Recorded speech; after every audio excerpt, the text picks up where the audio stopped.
Hello friends, welcome to Creative Medicine. In this lecture, we will learn about. Hello friends, let us now learn some important points about the artery of pterygoid canal.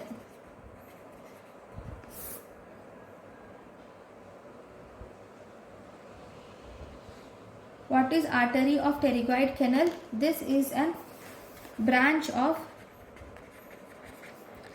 third part of maxillary artery. It is a branch of third part of maxillary artery.